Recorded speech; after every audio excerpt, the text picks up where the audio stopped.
Okay, good morning or good afternoon, everyone, depending on where you are. We'll go ahead and get started. This is the fiscal year 2023 Community Project Funding Grantee Cohort Session 3. It is Environmental Review Process and Considerations. I'm Patrick Roberts. I'm a consultant with Civics. Recently had the privilege of working on developing work aids for the environmental review process directly with CPF program analysts, grant officers, and specialists, along with the environmental clearance officers from HUD. Unfortunately, he can't be here today. Hopefully, my cohort for this cohort, Stan, is on with us. I'm Uh, here. Yes. Great, great.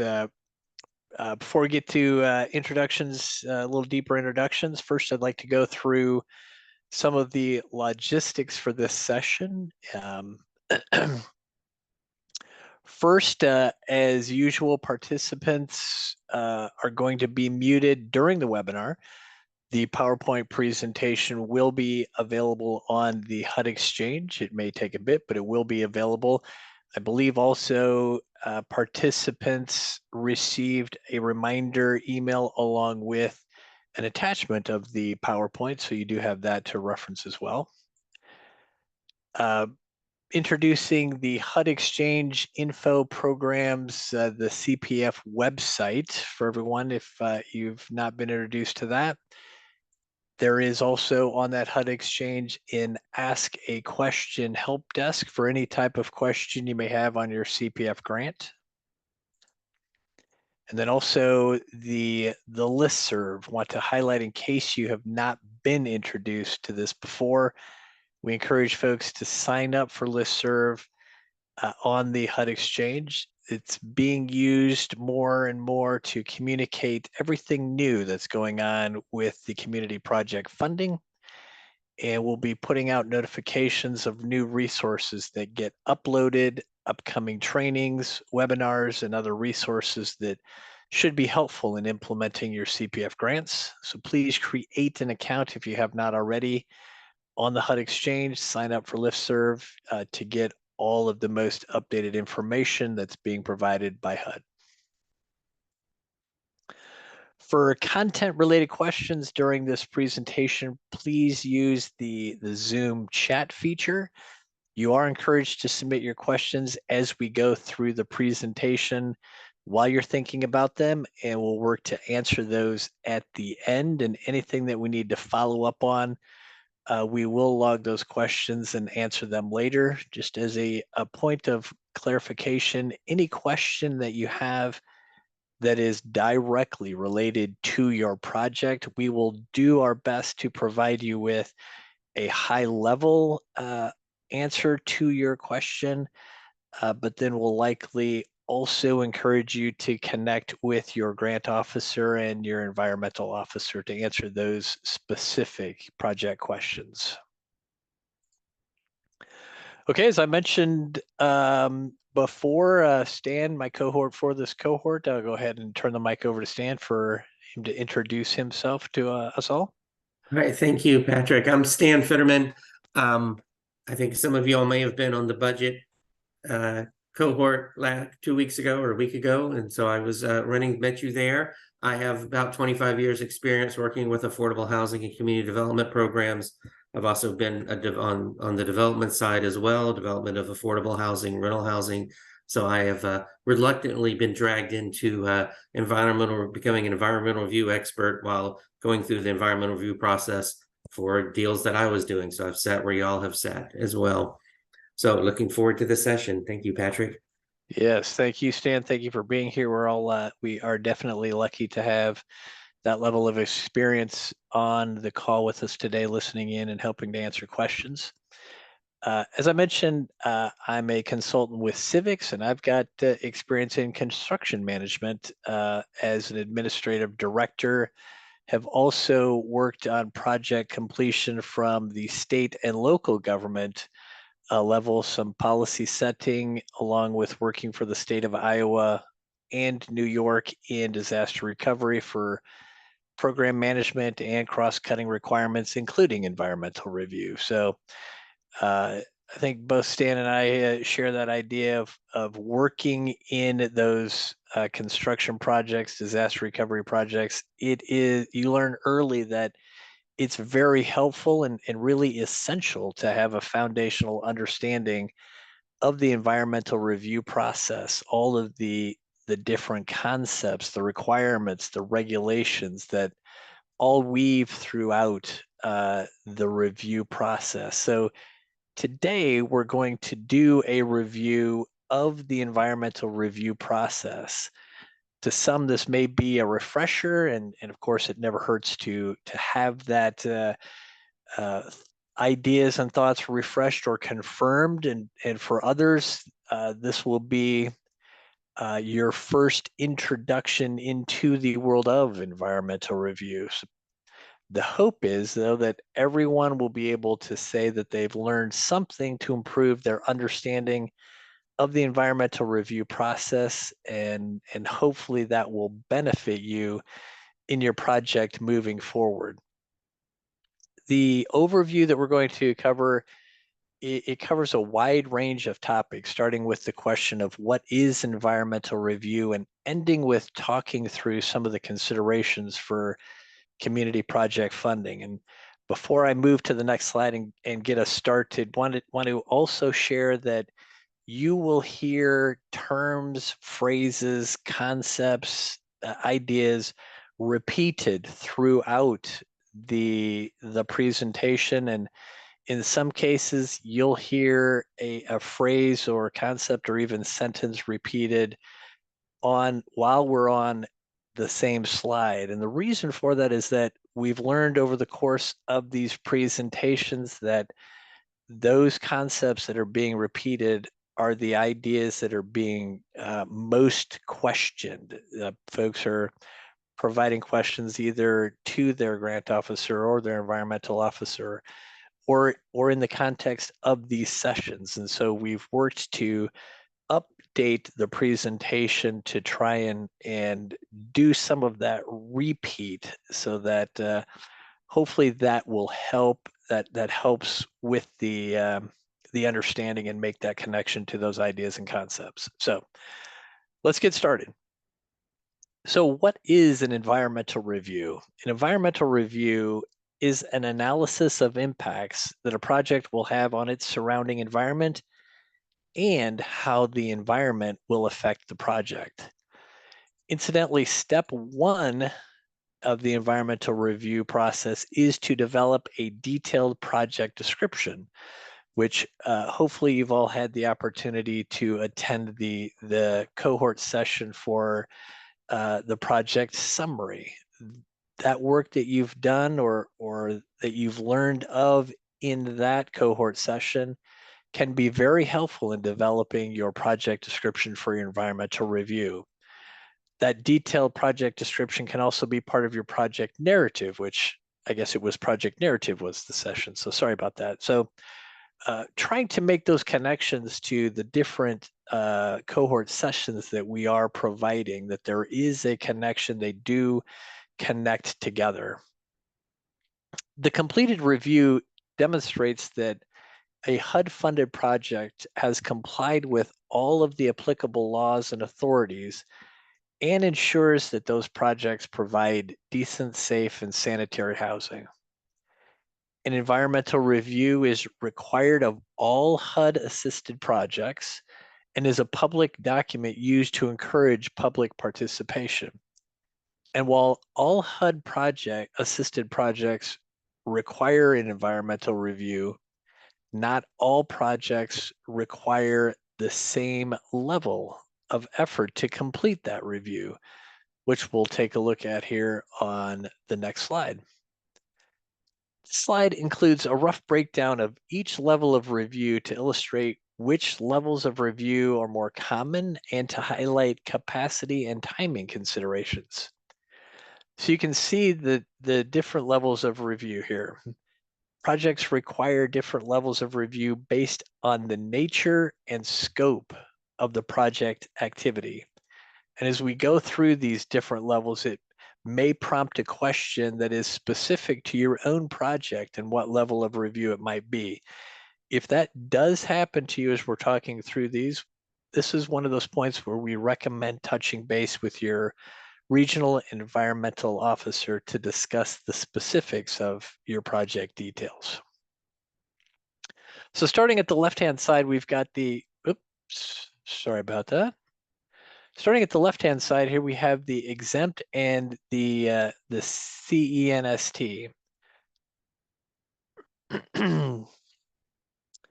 which is the categorically excluded, not subject to. They're not subject to the certain laws and authorities of environmental review. The types of projects that fall under this type of environmental review are more like the soft costs, like design or pre-design, from architecture, preparing an environmental review, including the cost of hiring an environmental consultant to prepare the review. Those are all soft costs covered by a nationwide review that HUD completed, and those can be incurred anytime after the federal nexus, which we'll talk more about later. But wanting to repeat here under this exempt and the CNST, because this is a fairly common question. Preparing an environmental review, including the cost of hiring an environmental consultant to prepare the review, those are considered soft costs, and those would be considered an exempt or a CENST. And just repeating that this level of review for those soft costs for preparing an environmental review and the cost of hiring an environmental review have already been done by HUD on a nationwide review. And again, we'll touch on that a little bit later. So other soft costs that included services, operational costs, and most maintenance activities. There aren't many laws and authorities to address, and they may have very limited compliance requirements and can be done pretty quickly, as you see there, 30 minutes to 2 hours. We're seeing a lot more of these types of reviews because there are just a lot more activities that are falling within this kind of scope of soft costs for these CPF projects. That being said, we'll move on to the next level of review, which is the CEST level of review, which is the categorically excluded, but is subject to the laws and authorities of Part 58.5. These types of projects can be refinances, minor rehabilitation, and single-family housing construction. The projects under this level of review are much smaller types of projects than the next level of review, which is the environmental assessment. These are larger multifamily type construction projects, infrastructure projects, projects of the type that go beyond just the minimal groundbreaking of the CEST. These types of environmental reviews can take a little bit longer. They require compliance with all of the federal environmental laws and authorities, including the NEPA analysis. This is required. So that's the National Environmental Policy Act. And we're seeing fewer projects at this level of review. Then we have the highest level of review, which is the environmental impact statement. These are extremely rare. These are projects that are your large scale infrastructure projects, projects with 2,500 plus housing units. These projects can be disaster related type projects, but really we're not going to see very many of your projects fall into this level of review, not under the community project funding program. But just some other large-scale infrastructure projects that could fall under this would be highways, bridges, transmission lines. A couple of things to take note of from this slide is that the level of review, and it really doesn't illustrate it here, but the level of review that your project falls under is not dependent on the level of funding involved for your project, but it's dependent on the level of potential impact to the environment that the project may have. The other thing to take note of is that there are staffing and timing considerations. These different levels of review will require different levels of staff capacity in terms of your local government's capacity to conduct the environmental review for the CPF grant.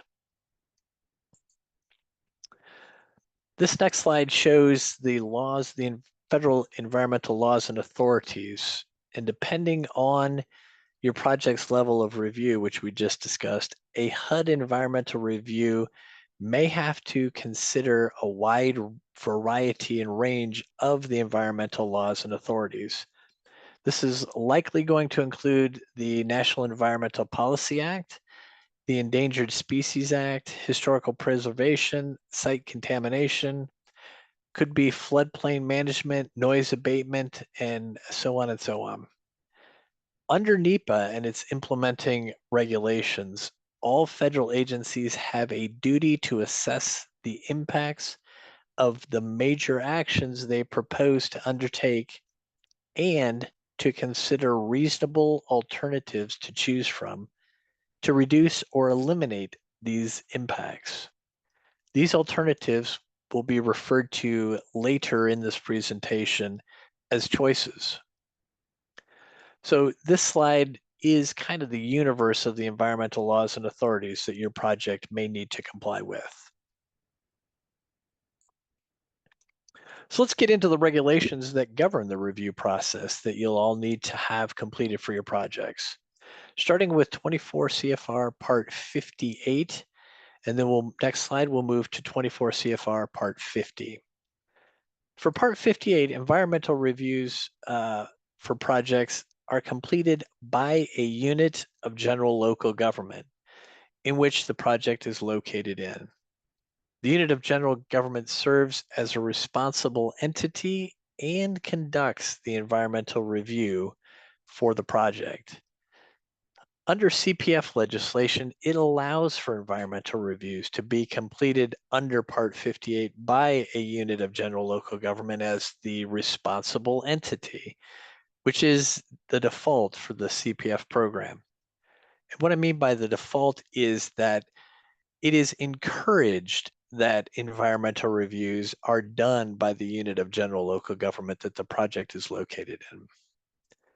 So we should all be doing everything that we can to encourage that unit of general local government, again, in which the project is located in, to serve as the responsible entity and conduct the environmental review whenever possible. However, there are times where a nonprofit recipient cannot secure a local government responsible entity to conduct that review. And so in those cases, they may need to reach out to HUD to complete the review under Part 50. And again, we'll talk more about Part 50 in just a bit. Under Part 58, the grantee or the recipient provides all the necessary information to the local government acting as the responsible entity to complete the environmental review for the project. This may involve hiring an environmental consultant to collect, gather, compile all of that information and provide it to the responsible entity. That will really be something between you and the local government as to whether or not they have the staff capacity to conduct the environmental review, or if they need you to hire an environmental consultant to essentially do that legwork to compile all the content. And then the local government would independently review and verify all of that documentation. If the project rises to the CEST, or the categorically excluded subject to, or the EA, which is the environmental assessment level of review, the local government responsible entity will need to publish a public notice of the findings from the environmental review, a notice of intent to request release of funds, and allow for the appropriate public comment period to collect and address any comments received from the public. This publishing of the notice informs the public that this is the project that the local government is doing an environmental review for, and is informing the public of any impacts that the project may have on the environment. So after the local government waits that appropriate comment period after publishing a public notice, then the responsible entity, that local government, would submit a request for release of funds to HUD. HUD will wait the 15-day objection period required, and after that objection period, if there are no objections, HUD will issue the authorization to use grant funds. The grantee then provides a copy of that authorization to use grant funds to their grant officer and copies their environmental officer. And then once that authorization to use grant funds has been received and shared with the grant officer and the environmental officer, then the grantee can proceed with the project. The grantee must also implement any mitigation as required, and we'll talk a little bit more about that in a coming slide. But this is the process for an environmental review when a project is under 24 CFR Part 58, which is again, when the local government conducts the environmental review. That is again the default desired for CPF projects. There are a couple of differences between the environmental review process for Part 58, where the local government conducts the review, and Part 50, where HUD conducts the review, which we'll talk about here on the next slide. Part 50 is the regulation that governs when HUD conducts the environmental review instead of the local government. Again, Part 58, when the local government conducts the environmental review. And now under Part 50, grantees request that HUD conducts the review and provides all necessary requested project information to the HUD environmental officer. Again, it's still up to the grantee to provide all of the information requested and necessary to complete the environmental review. The environmental officer would then complete the review. They would conduct any necessary consultation with any environmental authorities, and then they, the environmental officer, would certify and approve the review. After that, the environmental officer will provide a copy of the environmental review record to the Congressional Grant Division grant officer, who will then provide a copy to the grantee, so that now the grantee has a copy of the environmental review record. And once the environmental review has been approved and the grantee has a copy of that environmental review record that has been approved, the grantee may then proceed with the project. They also must implement and monitor any mitigation needs that are prescribed by the environmental review. So if the review is under Part 58 and HUD is conducting the review, HUD will inform the grantee if there are any mitigation measures that need to be implemented. Mitigation describes an effort that agencies must make to avoid or minimize the environmental impacts resulting from the project. One thing to note here on this slide, unlike Part 58, where the local government is conducting the review and informing the public and then requesting a release of funds, and then HUD issuing that authority to use grant funds, that process does not exist here under Part 58 when HUD is conducting the review, because essentially HUD is already certifying that the review is approved. So we don't need to go through that additional approval process. So under Part 58, HUD conducts the review and HUD certifies the environmental review.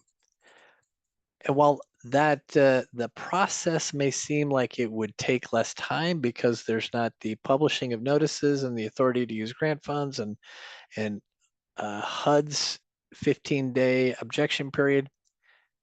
HUD is conducting the environmental review. You have to keep in mind that HUD's environmental staff capacity to take on a large number of these Part 50 reviews is very limited.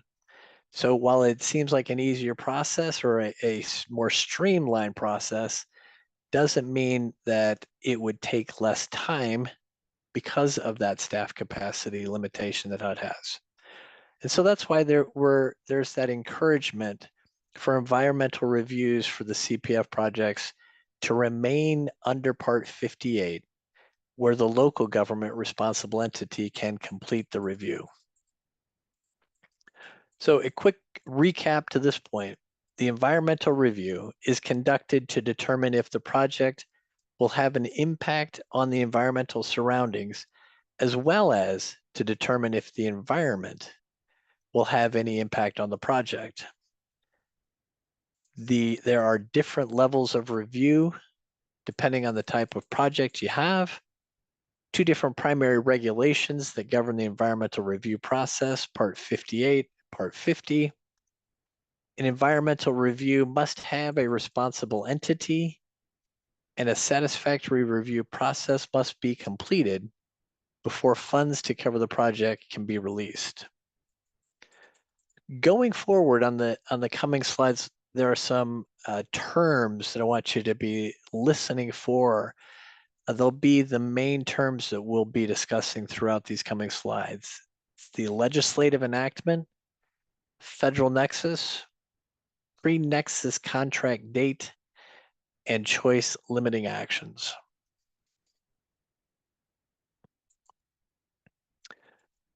This slide here is about that date of legislative enactment. So you can see this is an important date for your CPF project and grant. This is the date that Congress appropriated the funds for the community project funding for that fiscal year. The reason it's important is because any costs that are incurred or activities that are performed prior to the date of legislative enactment are not eligible for repayment and do not need to be included in the environmental review for the project. Again, any costs that were incurred or activities performed prior to the date of legislative enactment for your fiscal year is not eligible for repayment, and it does not need to be included in the environmental review for the project. For this cohort, the date of legislative enactment is December 29, 2022. Next term is the federal nexus, and then the choice limiting actions. The federal nexus is the point at which a project becomes federalized and when a federal environmental review requirement is triggered. Again, federal nexus for fiscal year 23 is December 29, 2022. If you happened to also attend the environmental review session for the 2022 cohorts, that federal nexus information was different for fiscal year 22. This session is just for fiscal year 23, and so it's just important to know that the fiscal year is, or the nexus date is also matches the date that we looked at on the previous slide, the date of legislative enactment.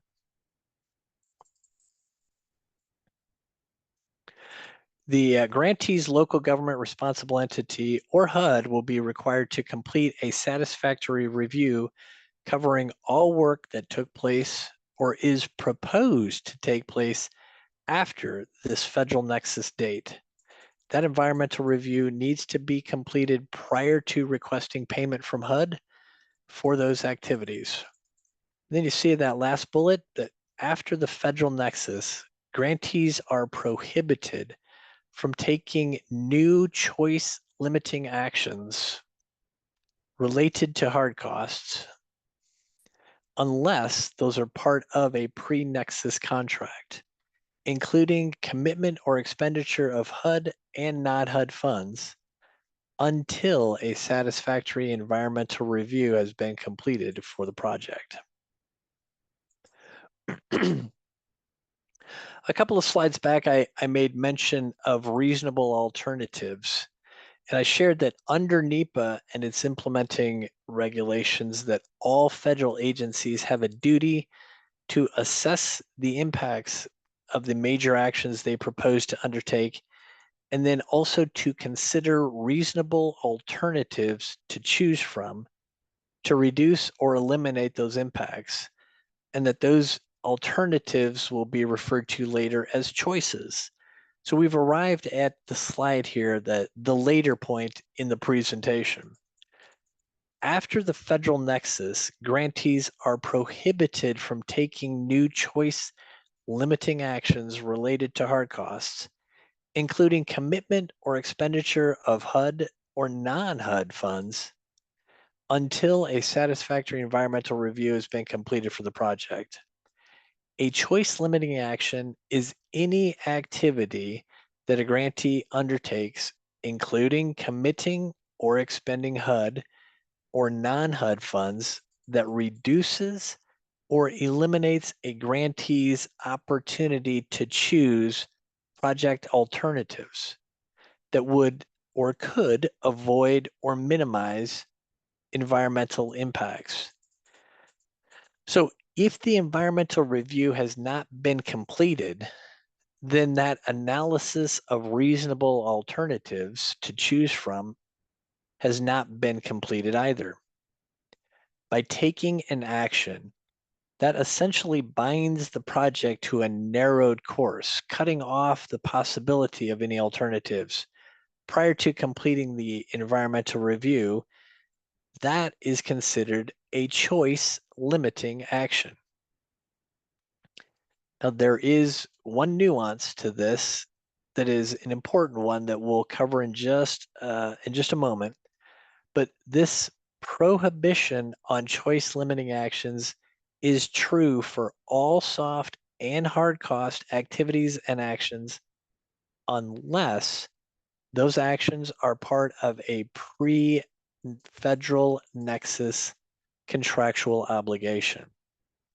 And we'll talk more about that in just a moment also. But essentially, the prohibition on taking choice limiting actions is in effect for all soft and hard costs and activities and actions that are carried out after the federal nexus.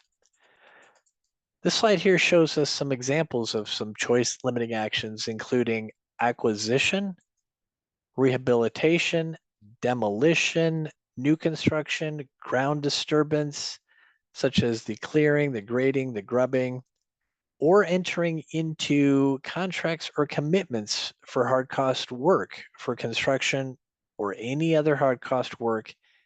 That is a choice limiting action. These are actions that limit your choice of project alternatives. So if you've already acquired land, or you already are acquiring land or a site prior to your environmental review being completed, you're committing the project to that site.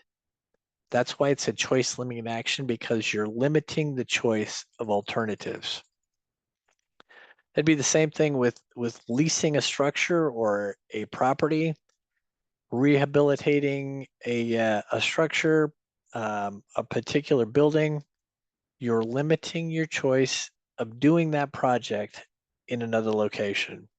Certainly the same thing with demolition. If you've already demolished a structure, or if you're constructing a new structure on that site, you're really limiting yourself to that site. That's or that structure for the project. So these are all examples of choice limiting actions that cannot be taken after the federal nexus until your environmental review is complete.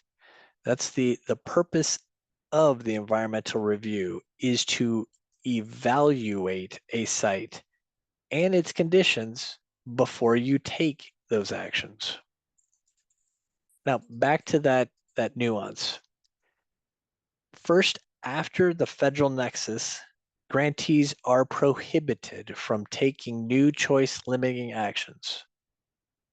And here's the nuance, except for activities that are part of a pre-nexus contractual obligation.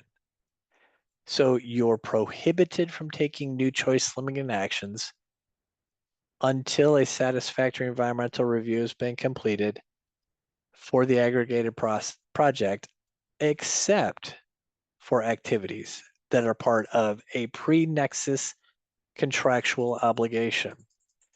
So although those activities were committed to under a pre-nexus contract and they're technically allowed, physical actions taken after that nexus date may prevent a satisfactory environmental review, preventing a drawdown of grant funds.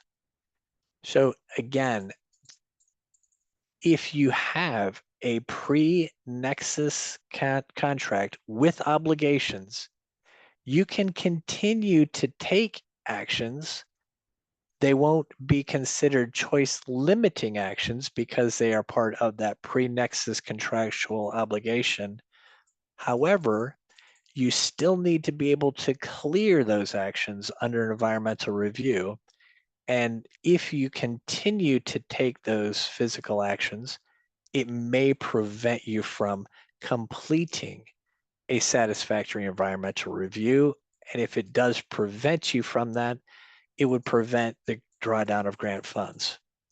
So all activities performed after the federal nexus are subject to a satisfactory environmental review in order for the project to be eligible for repayment.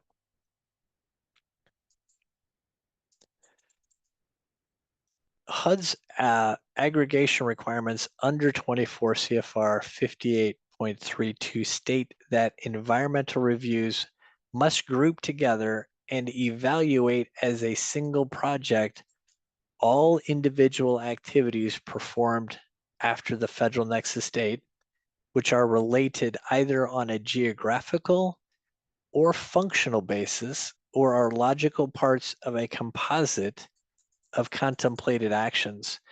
This includes activities associated with pre-nexus contractual obligations that were performed after the federal nexus, but does not include related activities performed prior to the nexus.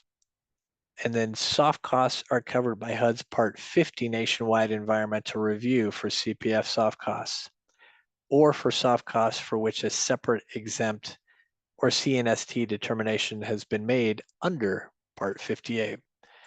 So quick recap, activities committed after the federal nexus date, but associated with a pre-nexus contract are technically allowed. They will not be considered choice limiting actions, but they still need to be cleared as part of the environmental review. And those activities are activities that are taken at the grantee's own risk. We will talk again about pre-nexus contracts a little bit later in the presentation, as it also relates to cost eligibility. Okay, so moving on, let's talk about soft costs in a little bit more detail here. So most soft costs, but not all, are covered by HUD's Part 50 nationwide review for CPF soft costs. HUD conducted a nationwide programmatic environmental review for the entire CPF program that covers most, but not all, soft cost activities. And you can find links to each review here that are shown on this slide, as well as on the CPF landing pages. You can see the list of soft costs that are covered in a project description of that environmental review record. So you can just click on that link, pull up the nationwide environmental review record that HUD conducted for soft costs, And you will see in the project description a list out of all the types of soft costs that are covered by the review. Just in general, planning, administrative, and operating costs are all covered. And then again, to take note that the cost of preparing an environmental review, including the cost of hiring an environmental consultant to prepare the review, are soft costs covered by the nationwide review. Maintenance activities that comply with HUD's Notice 16-02, which you can see the link here also with guidance, that categorizes an activity as maintenance for compliance with HUD environmental relations. The maintenance activities that comply with that notice are also covered by HUD's Part 50 review for soft costs. And with there was recent some legislative changes that were enacted for both fiscal years last December. There is no longer a cap on how much your CPF grant can go towards soft costs. However, if you intend to repurpose your grant to 100% soft costs, you must get approval from your grant officer to see if that's appropriate and potentially a path forward for you. As I mentioned, I said all soft costs covered by HUD's Part 50 nationwide review can be incurred anytime after the date of legislative enactment for your fiscal year grant. So there's another important reason to know that date of legislative enactment. Most soft costs are covered by that nationwide environmental review for the CPF soft costs and can be incurred anytime after the date of legislative enactment or the federal nexus, which is December 29, 2022, and can be drawn down for repayment after your grant agreement for the project has been executed. So it covers most costs, but there are some soft costs that are not covered. And if you have those soft costs in your project that are not covered by HUD's Part 50 nationwide review, then you will need to complete a separate exempt or a CENST determination, an environmental review determination, and have that done by the responsible entity or HUD prior to incurring those soft costs. That exempt or CENST determination, that's the lowest level of environmental review with limited compliance for laws and authorities. I think there's just 3 for that level, and that's the one that can be completed very quickly within, I think it was 30 minutes up to 2 hours. And so you can complete your own review or have your own review completed for those soft costs that are not covered. And we'll talk about more of those soft costs that are not covered here on the next slide. So first, this slide provides a breakdown of the types of soft cost activities that are and are not covered by HUD's Part 50 review for the CPF soft costs. It also provides their corresponding regulatory citation next to them as well. So covered soft costs include that whole list there down the left side: environmental or other studies, resource identification, development of plans and strategies, information and financial advisory services, administrative and management expenses, public services, inspections, testing, purchasing of insurance, engineering or design costs, technical assistance and training, various supportive services. Want to call out the 2 most asked about soft costs and whether or not they are covered by this Part 50: the environmental and other studies, so that environmental review, including the hiring of someone to help you with that environmental review. And then the other is the engineering and design costs. So just take note that those are eligible soft costs already covered by the nationwide review, the Part 50 nationwide review that HUD has already completed. So those are all the soft costs that are covered by that Part 50.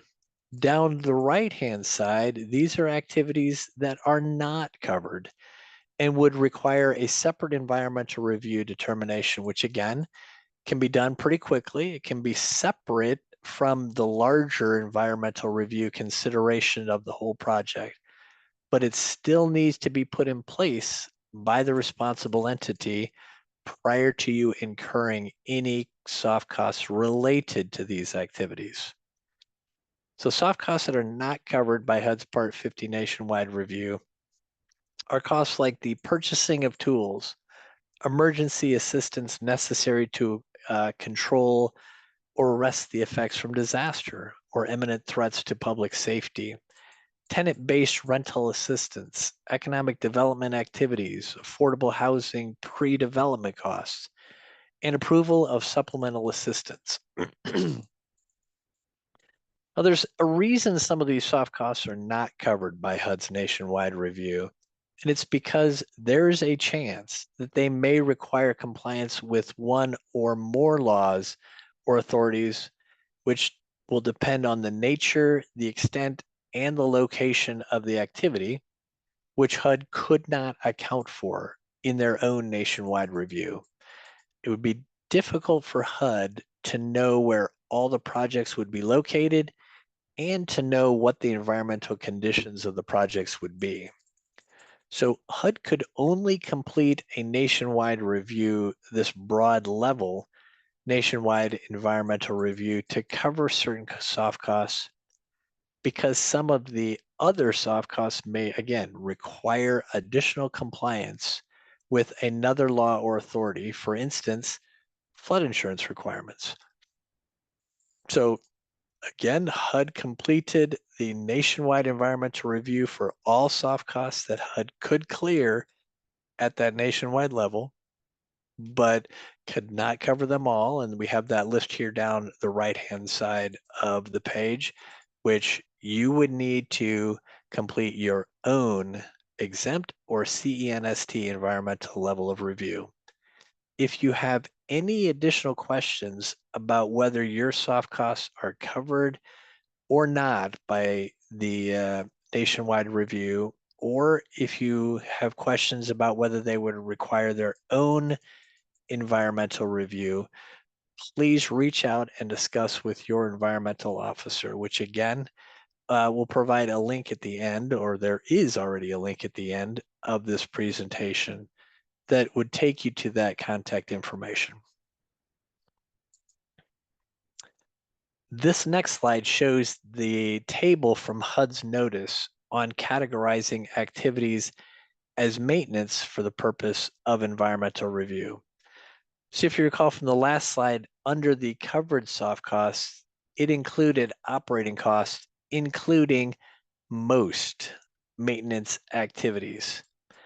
So this chart is how you would determine whether an activity is maintenance and whether or not that maintenance activity is actually covered by the Part 50 nationwide reviews for soft costs.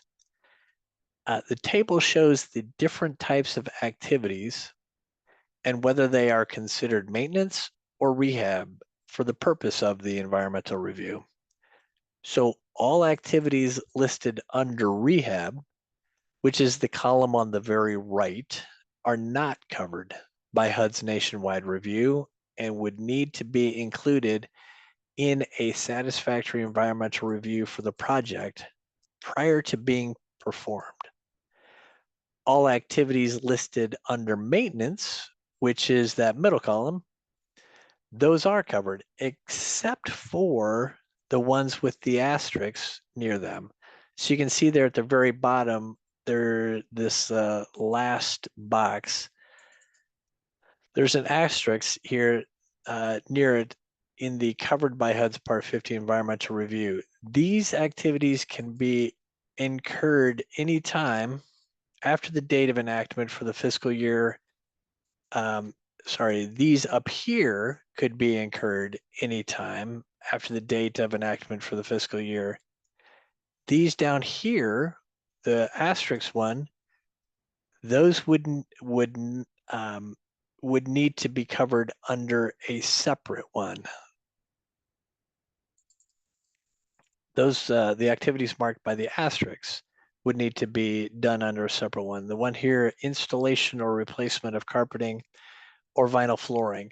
You'll see here at the very bottom, it says these maintenance items may require the purchase of flood insurance if they occur in a special flood hazard area and the costs exceed the standard deductible for the specific type of structure or unit under the National Flood Insurance Program. So this is one of those situations where HUD was not able to, or wouldn't be able to, take into account and automatically clear on their Part 50 environmental review for soft costs.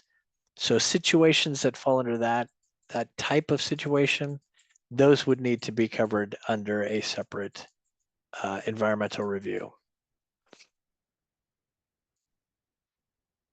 So let's move on to hard costs and how to handle work that was already under contract.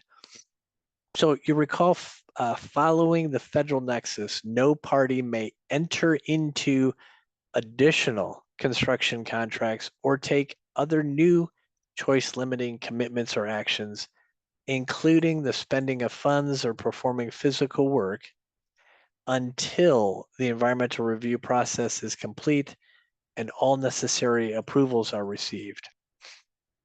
However, the one important caveat here is regarding work under an existing pre-nexus contractual obligation.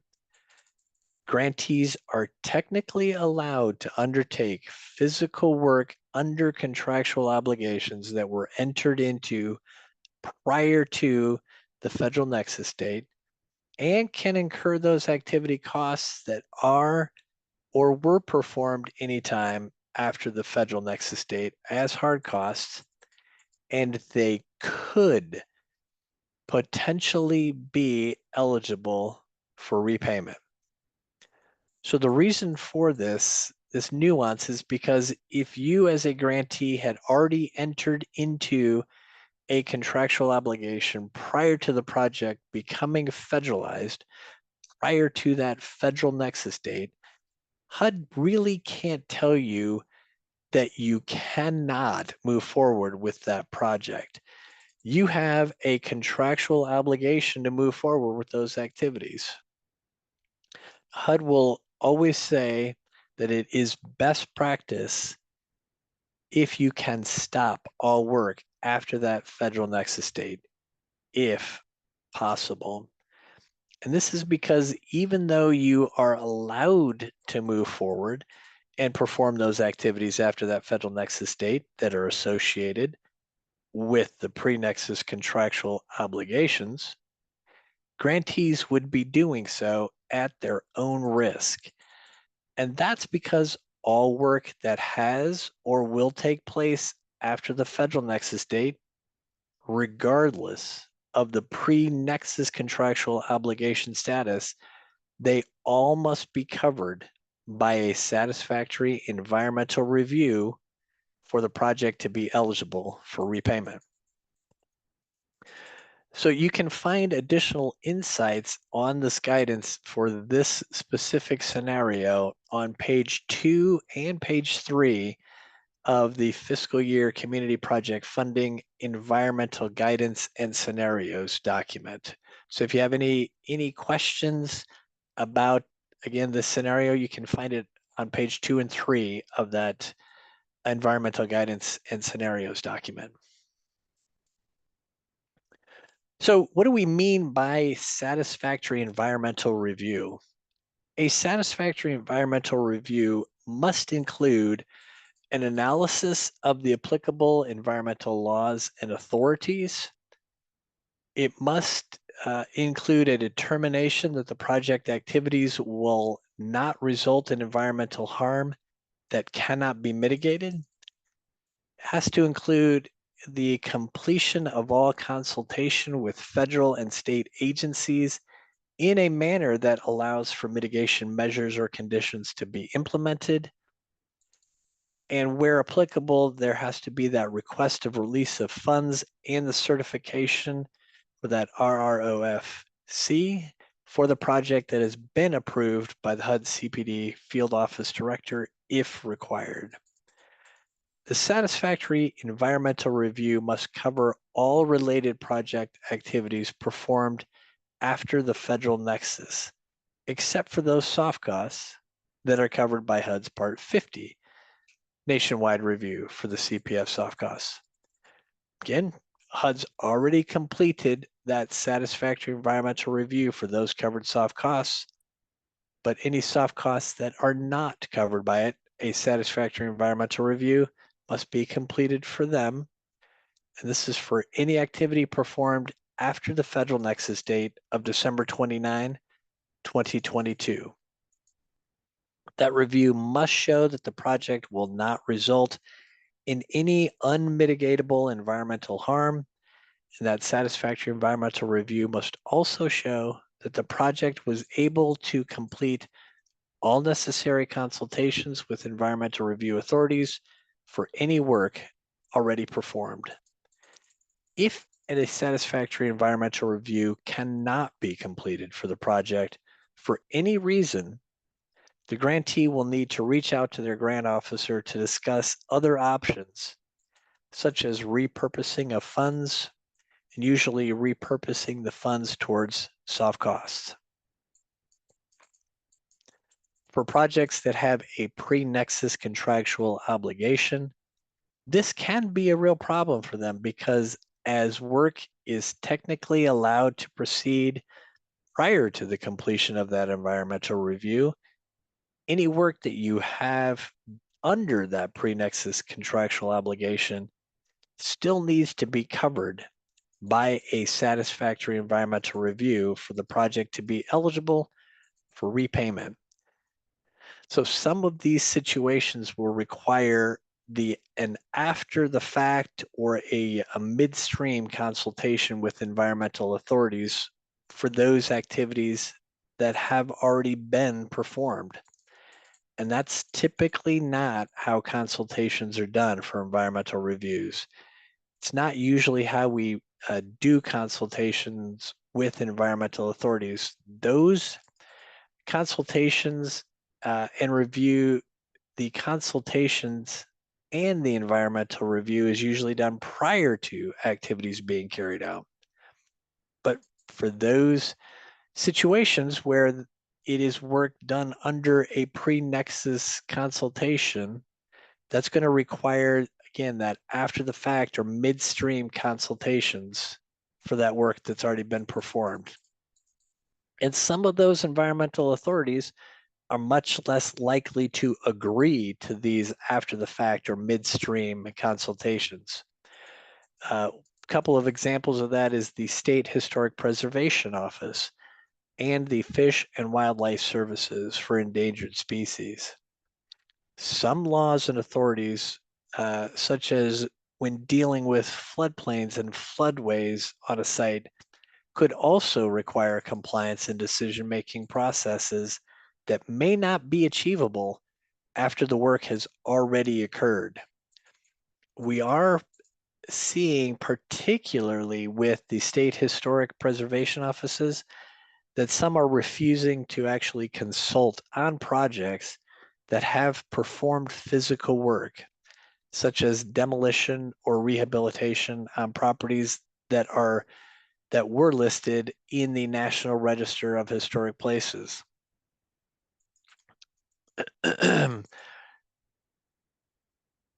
So the feeling is that from the state historic preservation officer, if they believe that the project intentionally adversely affected a historic property to avoid the requirements of Section 106, which is the environmental review, they will refuse to consult on the project.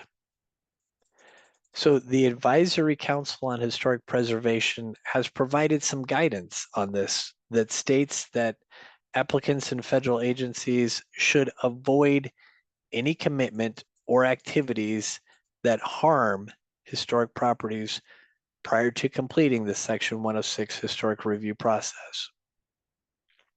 There is ongoing internal coordination happening with the Federal Preservation Office and HUD, along with the National Conference of State Historic Preservation Offices, to try and coordinate on some solutions and paths forward to some of these issues. But this is still a very real consideration that projects should be aware of. So again, technically, we're talking about a pre-nexus contractual obligation.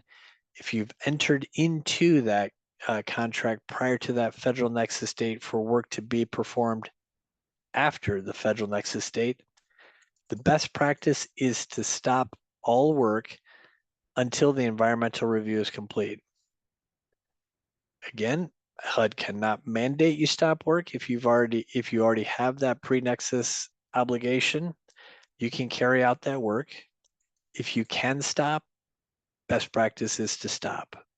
If you can't, just know that you need to clear all those activities in a satisfactory environmental review, including all necessary consultations with all the environmental authorities that apply.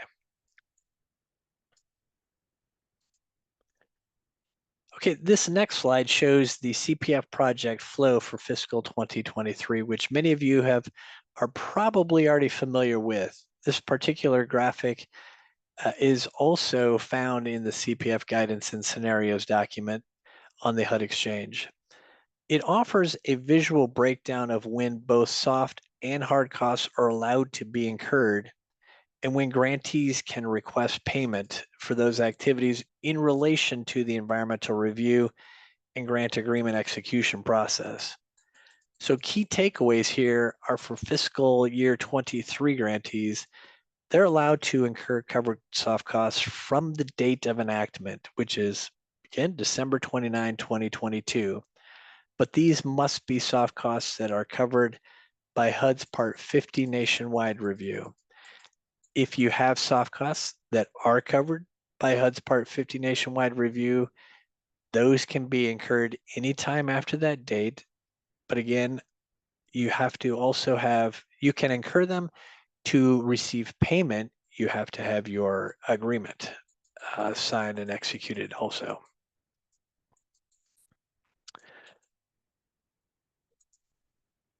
I want to just share one more time that that allowable nuance that having a pre-nexus contract makes. If you incur soft costs, or if you incur costs after the nexus date and they weren't part of a pre-nexus contractual obligation and you're moving forward with hard cost work, that would be considered a choice limiting action if you didn't have that pre-nexus contractual obligation in place. But because when you do have a pre-nexus contractual obligation, it's not considered a choice limiting action. This next slide is a logic tree chart we put together to assist grantees and grant officers in quickly and more easily determining which project costs are eligible for repayment. This logic tree illustrates what we've covered in the previous slide. These can also be found in the CPF Environmental Review Guidance and Scenarios document. There's also a link to them on the CPF landing page on the HUD Exchange. There are separate charts for 2022 and 23 respectively. There are also a couple of important caveats that apply to both charts. First, this chart assumes that eligible costs are for activities covered by the project scope for a satisfactory environmental review, meaning that anytime you're using this chart and reach a determination that costs are eligible for repayment, The corresponding activities must be included in a satisfactory environmental review for the project to be eligible for repayment. If some costs or activities are not covered by the project environmental review or by HUD's Part 50 nationwide review for CPF soft costs, then those activities or costs are not eligible for repayment. Second, costs are considered incurred at the point the service is performed, not when the contract is signed or when the customer is billed. This chart also provides a link to HUD's nationwide Part 50 review for CPF soft costs, which lists all soft costs covered in its project description and indicates a few supporting documents that might be necessary to make a determination of reimbursement eligibility. So I think it's worth repeating. Costs are considered incurred at the point the service is performed, not when the contract is signed or when the customer is billed. This slide includes a list of questions that might be helpful for folks to ask themselves in order to get an idea of your own situation, as it will relate to repayment eligibility and environmental review considerations. Any hard cost activities performed or completed prior to the federal nexus date? If yes, those activities would not be eligible for repayment and do not need to be included in the scope of the environmental review. Second question, any soft cost activities performed prior to date of legislative enactment? Those would also not be eligible for repayment and do not need to be included in the scope of the environmental review. Any pre-nexus contractual obligations that involve hard cost activities to be performed after the federal nexus? The best practice is to stop all physical work after the nexus date, but the grantee can technically proceed with performing activities that are part of a pre-nexus contractual obligation, but you do so at your own risk. Any contracts, commitments entered into, or other choice limiting actions following the federal nexus date, not including activities associated with a pre-nexus contract? If you do, this would constitute a choice limiting action violation and should be referred to your regional environmental officer for next steps. Okay, so here we have the resource slide, as I've mentioned throughout the presentation. This slide, you see a lot of great environmental review resources specific to the Community Project Funding Program. So you have your CPF environmental review guidance and scenario document that I mentioned closer to the end of this presentation, which is kind of the Bible for the environmental review and community project funding. You also have various other guidance and resources. You have the cost eligibility charts that we looked at a few slides ago. You have links to the environmental review training series, and then also link here to the Part 50 programmatic environmental review record for the CPF soft costs, that associated link for each of those years.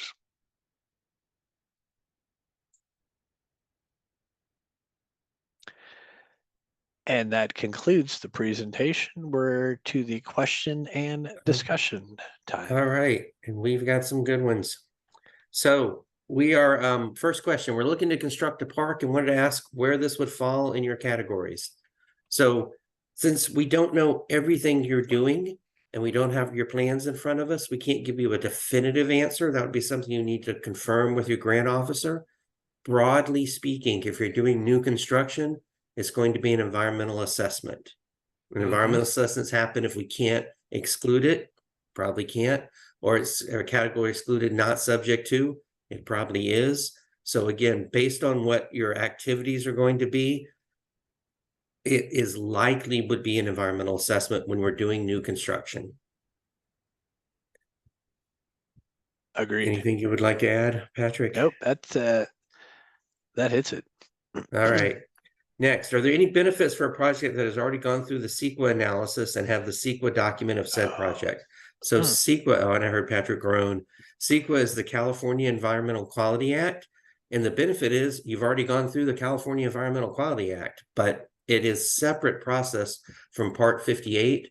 And I am not a CEQA expert, but CEQA, the state's guidance notes that you are CEQA and the HUD review are to be done at the same time. They don't have to be, but there are two separate processes that can be done concurrently.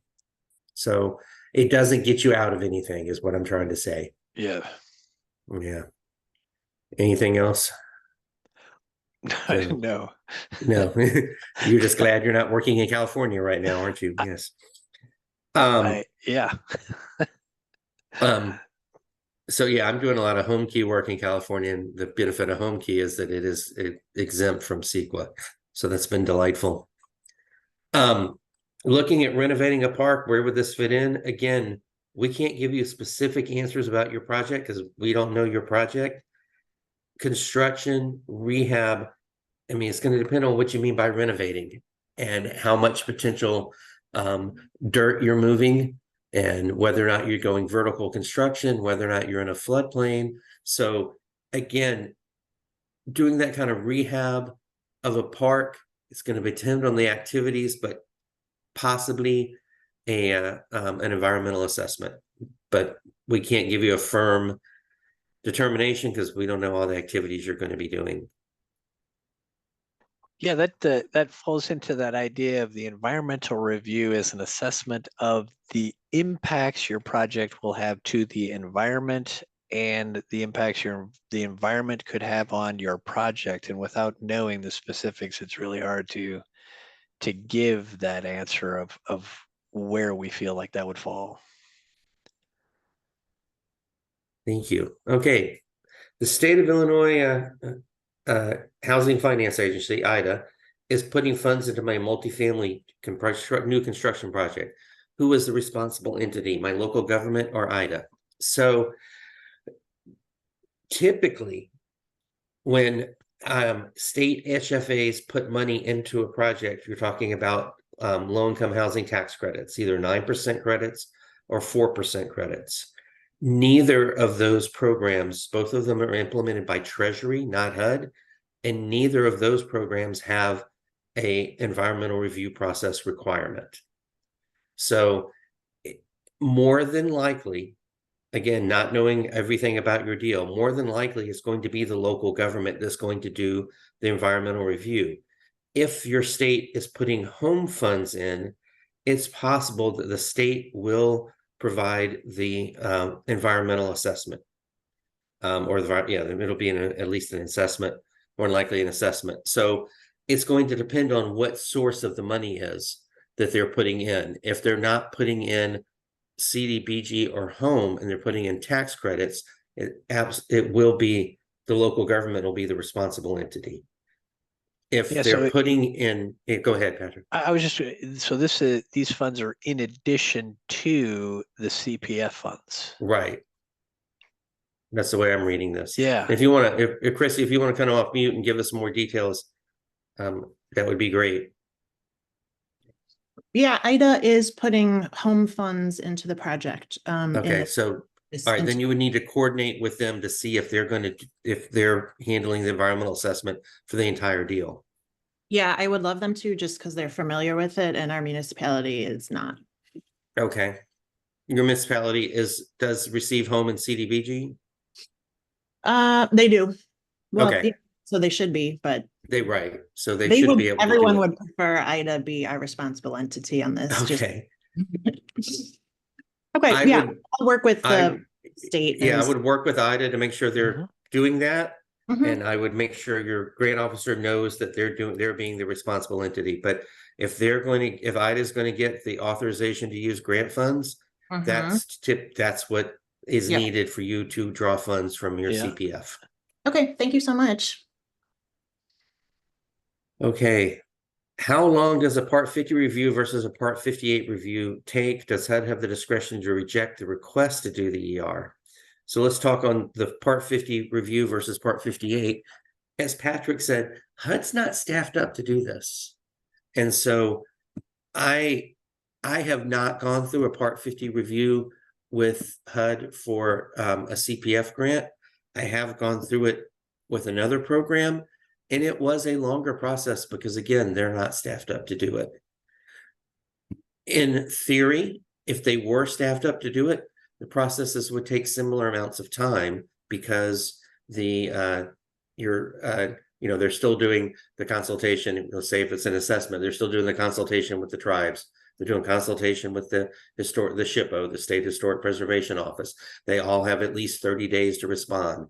If there's something wrong, it could take longer for them to approve something. So in theory, the processes are similar.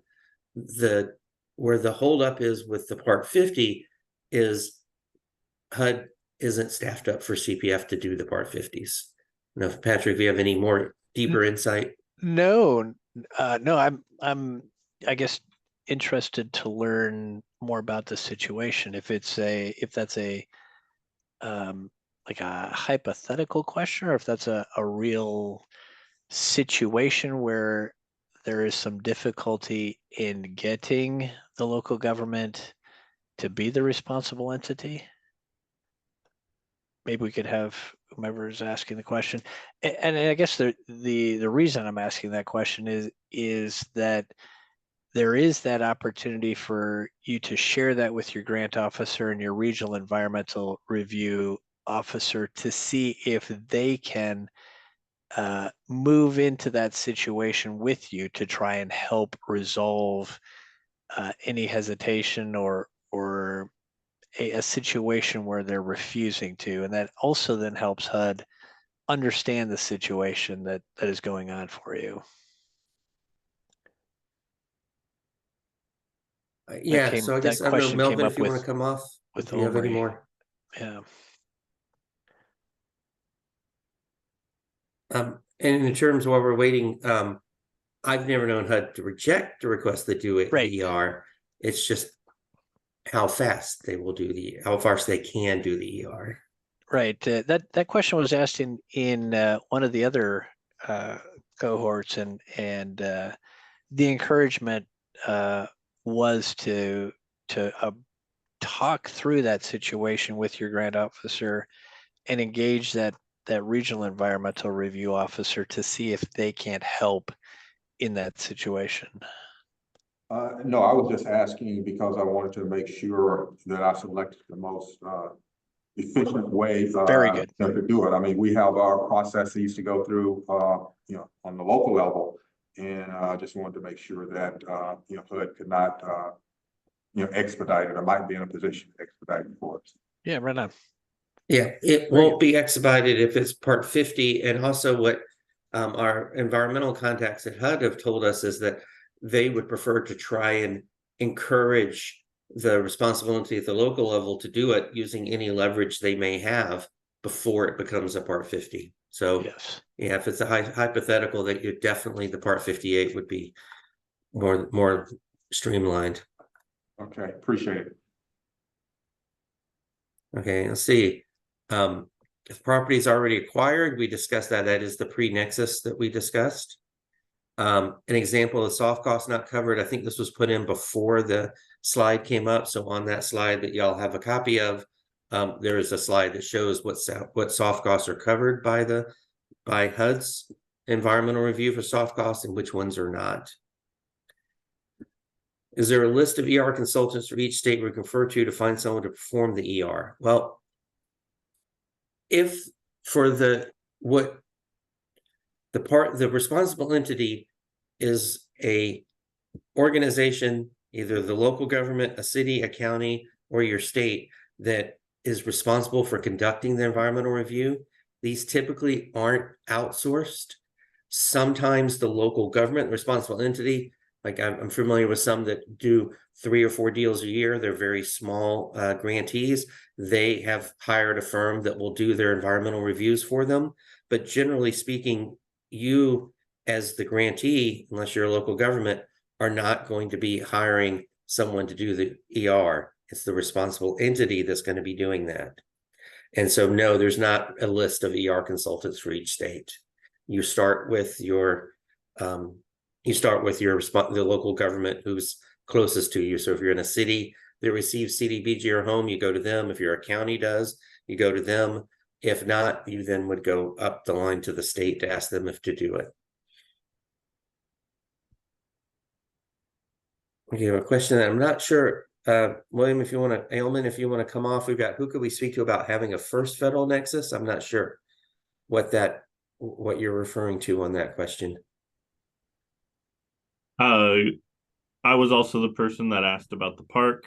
Currently, it's a laydown area for our affordable housing project. And so just trying to understand who we would speak to discern that nexus event and then triggering this next event for the park. So I think just to be very clear, we have an affordable housing project across the street.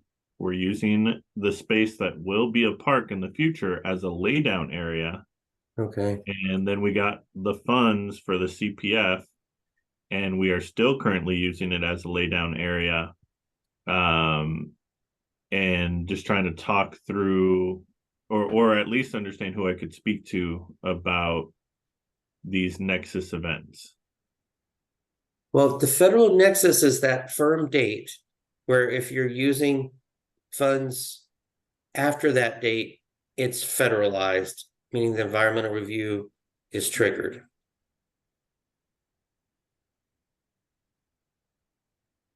So what are you trying to figure out? Like when the environmental review needs to be done? I understand that an environmental review will need to be done. But with the choice limiting actions, we have disturbed the ground and will disturb the ground during the environmental review.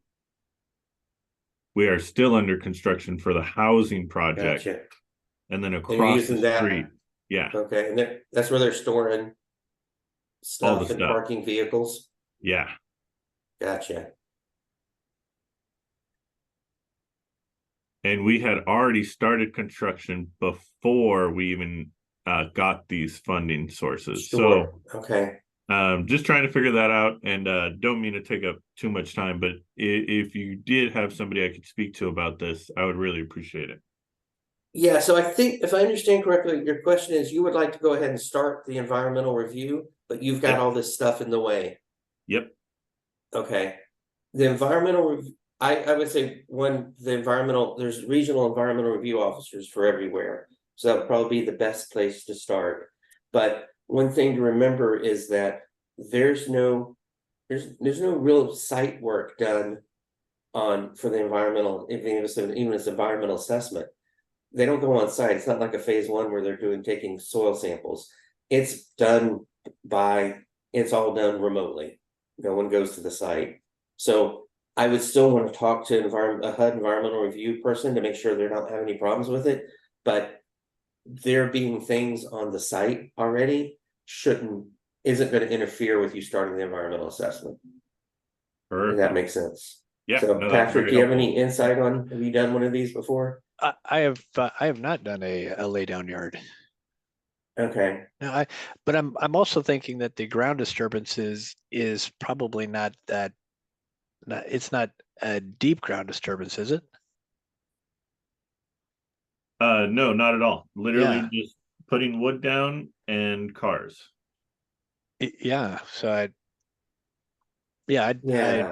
follow Stan with the talking to the regional environmental review officer. But if the ground disturbance is very limited, it shouldn't be, in my opinion. But again, regional environmental review officer and Stan jump in. But I don't think that's going to be a lengthy environmental review process.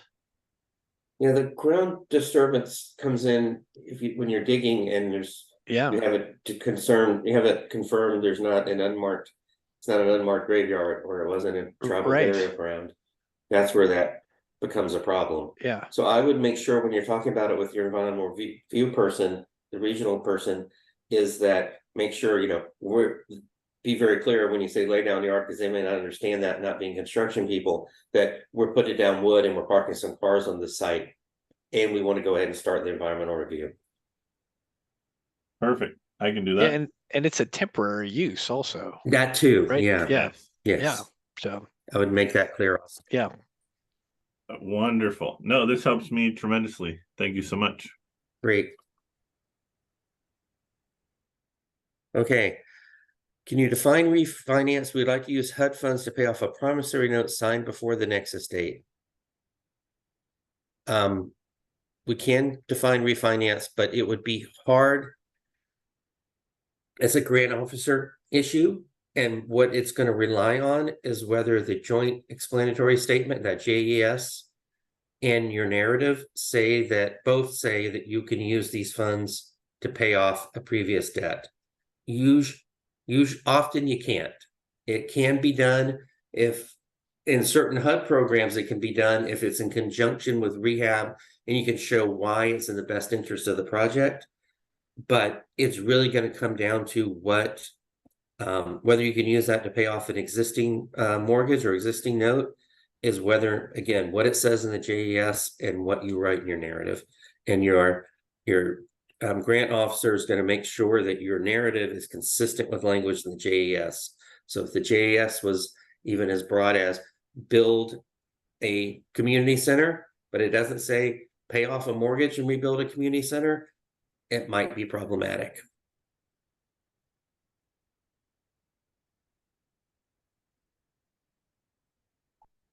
All right, I think that's it. And we're 1 minute over. But I think Patrick, I could stick around for a minute or two if there are any other questions, but I think we've done it. I'm not Very seeing good. any more coming in. Thank So you we'll so stick much, around for a Dan. minute if anybody comes up with anything, but thank you so much for your attendance. It was good Thank spending an you, afternoon Stan. with y'all. Thank you, Thank you, Dean. Patrick. Thanks. Yeah, thank you all for attending and for the questions. Yes, those are some good ones. Yeah, thank you.